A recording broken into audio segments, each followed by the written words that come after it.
This is a video. It's going to show you how to bring in the arms and the legs and resize the file so that you can make this shadow box. I'm not going to build the whole shadow box. The first thing we're going to do is we're going to shrink down that and go to Google Images. In Google Images, we're going to type in paper doll template.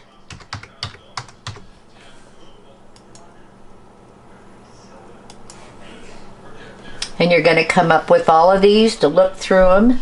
The one that I decided to use had the parts, the arms and the legs and the head all separate.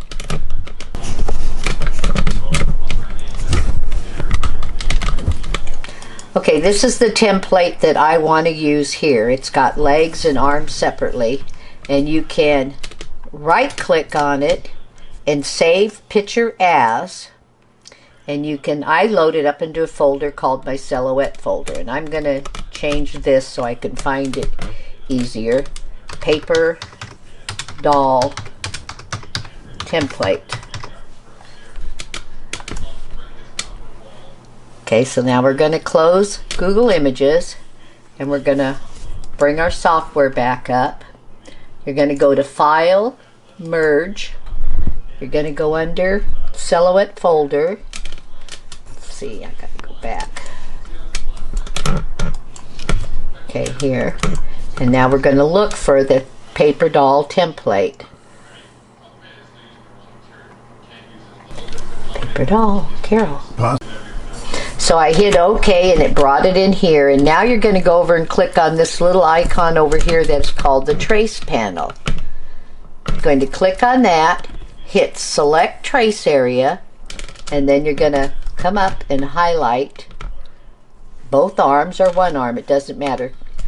Okay, there's one arm. You're going to bring up the threshold until you have a nice outline. Let's go a little bit farther. Went up to 76%, then you hit trace. You slide this. I got double lines on that and I didn't before. Okay, let's erase this. You might have to play around with it a little bit to get it how you like it. Okay, I fill mine in with color so that I can play around with them later and feel like, let's give it a flesh tone. There you go. So there's an arm. You want one for each side, just right click and hit flip horizontally. Now you have two arms there, so you can fill them both in. Okay, and you'll do the same thing for the leg. You'll come over, hit the trace window, select trace area, you'll go over it and you'll highlight the leg. Okay, let's bring up the threshold a little bit so we get a nice outline. Hit trace, move your picture, and there's your leg. You will have to click on eraser and come in and clean it up a little bit. Okay, let's fill it. Click back on your arrow, fill it in with color so we can see it real good. And there's your legs, and you can just duplicate it, flip it, and you have both legs, whatever you want. If you want them to both go the same direction, then you can just leave it. I left them both going the same direction. Okay, so there's your legs. You're going to bring in for your,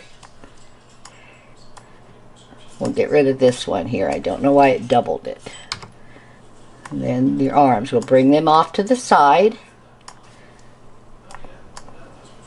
Okay, now we're going to open up one of the files. We're going to open up the head first. And we're going to use the Chapeau file from Dreaming Tree. And we're going to open up Rosie. And we want to bring in right now just the head. Let's see if that's it. There it is. Okay. And now we want to go and open up another one. We're going to open up the Darling Dress file by Dreaming Tree. Silhouette folder, Darling Dress,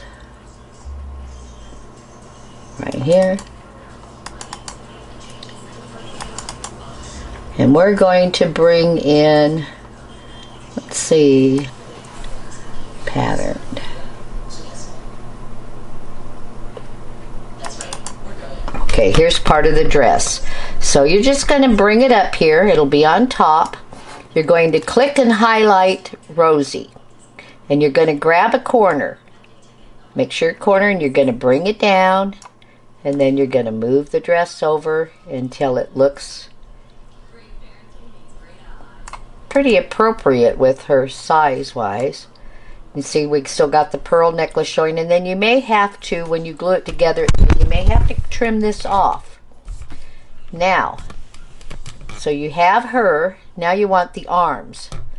So the arms are kind of big and fat. We don't want them that big. So you're going to highlight those, and you're going to shrink them up, maybe make a little shorter until you get them, the whole thing moved. Okay, make it a little shorter. Okay, until you get them about the right size to where they look proportionate with the rest of the body. And the legs we'll do at the bottom of the dress later, but let's just, instead of resizing them both, let's just flip this. And we have, whoops, got to duplicate it first, Carol. And then flip it. Okay, now you have both arms for both sides of her. One for there and one for there. You want to make sure you keep them close to the body when you assemble her so they look proportioned and she doesn't look like a weightlifter with big fat arms.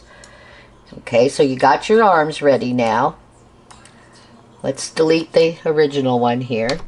And now you want to get the legs. Let's see. They're going to go up under her dress, and you're going to be able to leave them as long as you want them because you're going to be able to move them up and down and place them later. But let's make them a little skinnier so they fit her better. There, that looks pretty good.